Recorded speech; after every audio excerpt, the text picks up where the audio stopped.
NFPA 79 Section 5.3.1.3 states that cord and plug connected motorized equipment without a flexible cord shall be provided with the disconnecting means integral with or permanently attached to the equipment. NFPA 79 Section 5.3.2 dictates that flexible cords and cables shall be used only for the connection of portable equipment. Based on these two sections, it is interpreted that it is not possible to have a cord and plug connected machine exceeding 2 horsepower. Cord and plug connected machines, according to these standards, must be portable, and the definition of portable equipment is inherently limited to a maximum of 2 horsepower. This limitation is in place for safety considerations. Machines exceeding 2 horsepower typically require higher voltage and current levels, which necessitate a more robust and permanent connection method than a standard cord and plug arrangement.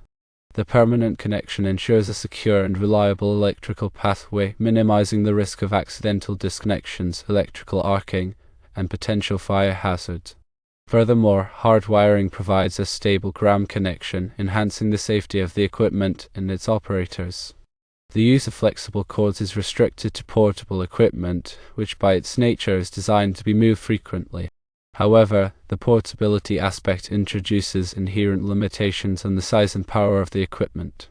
Motors with higher horsepower ratings demand larger conductors to carry the increased current, and these larger conductors become less flexible and more difficult to manage in a portable setting. The 2 horsepower limit strikes a balance between portability and electrical safety. It allows for the use of cord and plug connections for smaller, easily movable machines, while ensuring that larger, more powerful machines are hardwired for increased safety and reliability.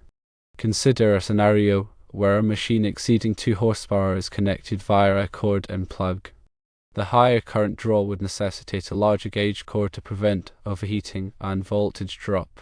This larger cord would be heavier and less flexible, making the machine less portable and more cumbersome to move. Additionally, the higher current would increase the risk of electrical hazards if the cord or plug were to become damaged or disconnected.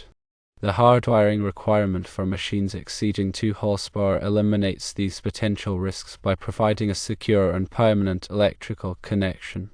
This connection is typically made within a junction box or control panel, ensuring that all connections are properly insulated and protected from physical damage. Furthermore, the hardwired connection allows for the use of a dedicated circuit breaker or fuse, which provides overcurrent protection and further enhances the safety of the equipment.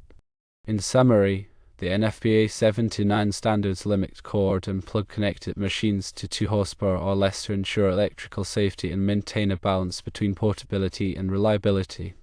The higher power requirements of larger machines necessitate a permanent and secure electrical connection, which is best achieved through hardwiring. This approach minimizes the risk of electrical hazards and ensures the safe operation of the equipment. Understanding these standards is crucial for anyone involved in the design, installation, or maintenance of electrical equipment. By adhering to these guidelines, engineers and technicians can help to prevent electrical accidents and ensure the safety of workers and equipment. The National Electrical Code, or NEC, also plays a significant role in electrical safety, and it is important to be familiar with the relevant NEC articles that pertain to machine wiring and connections. While NFPA 79 focuses specifically on the electrical design of industrial machinery, the NEC provides a broader set of rules and regulations for electrical installations in general. The NEC complements NFPA 79 and provides additional guidance on topics such as grounding, overcurrent protection, and wiring methods. For example, NEC Article 430 covers motors, motor circuits, and controllers, and it provides detailed requirements for the selection and installation of motor branch circuit conductors, overcurrent protection devices, and motor controllers. These requirements are designed to protect the motor and the electrical system from damage caused by overloads, short circuits, and other electrical faults. Similarly, NEC Article 670 covers industrial machinery and provides specific requirements for the wiring and connection of machines in industrial settings. This article references NFPA 79 and provides additional guidance on topics such as disconnecting means, control circuits, and grounding. In addition to the NEC, other relevant standards and regulations may apply, depending on the specific application and location.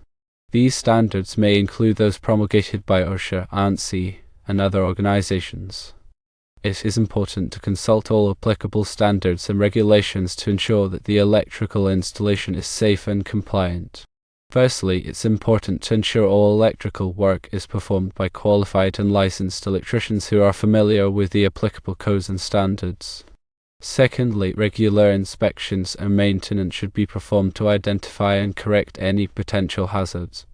Thirdly, workers should be trained in the safe operation of electrical equipment and the proper use of personal protective equipment. The interpretation that cord and plug connected machines are limited to 2 horsepower highlights the importance of understanding and adhering to electrical safety standards. These standards are in place to protect workers and equipment from electrical hazards, and it is crucial to follow them diligently. Consider also the implications for different voltage levels. While the 2 horsepower limit remains, the current draw at 120 volts will be significantly higher than at 240 volts for the same horsepower motor. This higher current necessitates a larger gauge conductor in the flexible cord and a correspondingly larger amperage rating for the plug and receptacle. Therefore, even within the 2 horsepower limit, careful consideration must be given to the voltage and current requirements to ensure that the cord, plug, and receptacle are properly sized and rated for the application. Furthermore, the length of the flexible cord can also affect the voltage drop and the overall performance of the motor. Longer cords introduce more resistance into the circuit, which can lead to a reduction in voltage at the motor terminals. This voltage drop can reduce the motor's efficiency and potentially damage the motor over time. Therefore, it is important to minimize the length of the flexible cord and to select a cord gauge that is sufficient to minimize voltage drop. In addition to the electrical considerations, there are also mechanical considerations that must be taken into account when selecting a flexible cord for a portable machine. The cord must be durable enough to withstand the rigors of the work environment, including abrasion, impact, and exposure to chemicals and moisture. The cord must also be flexible enough to allow for easy movement of the machine without putting undue strain on the cord or the connection. There are a variety of different types of flexible cords available, each with its own unique properties and characteristics. Some cords are designed for light-duty applications, while others are designed for heavy-duty applications. It is important to select a cord that is appropriate for the specific application and the environment in which it will be used. When connecting a portable machine to a power source, it is important to ensure that the receptacle is properly grounded. Grounding provides a safe path for fault current to flow back to the source, which helps to protect against electrical shock. The grounding conductor should be connected to a grounding electrode, such as a ground rod or a metal water pipe, to ensure that the equipment is properly grounded. It is also important to inspect the cord, plug, and receptacle regularly for signs of damage. Damaged cords, plugs, or receptacles can pose a serious electrical hazard and should be replaced immediately. Never attempt to repair a damaged cord, plug, or receptacle. Always replace it with a new one. Also consider that modifications to electrical equipment should only be performed by qualified and licensed electricians. Unauthorized modifications can void the equipment's warranty and can create a serious electrical hazard. It is also important to ensure that all electrical equipment is properly labeled with the appropriate voltage, current, and horsepower ratings. This information is essential for selecting the correct circuit breaker or fuse and for ensuring that the equipment is operated within its safe limits. To add, proper lockout and tag-out procedures should be followed before performing any maintenance or repair work on electrical equipment.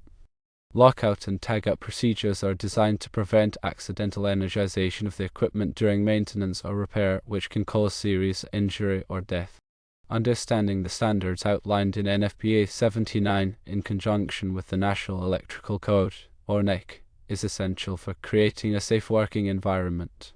By understanding these standards and following the guidelines outlined above, the risk of electrical hazards can be minimized.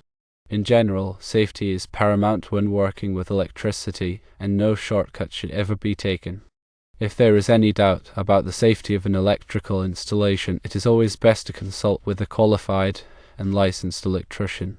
Remember, the 2 horsepower limitation applies to portable equipment connected via cord and plug. It's crucial to understand that exceeding this limit necessitates a hardwired connection to ensure electrical safety and compliance with NFPA 79 standards. This regulation aims to mitigate potential hazards associated with high power consumption and the inherent limitations of cord and plug connections. The regulations are in place for the purpose of providing the utmost safety for the users. Remember, the information provided is based on the interpretation of NFPA 79 sections 5.3, 1.3 and 5.32 and should be verified with the latest edition of the standard and consulted with qualified electrical professionals for specific applications.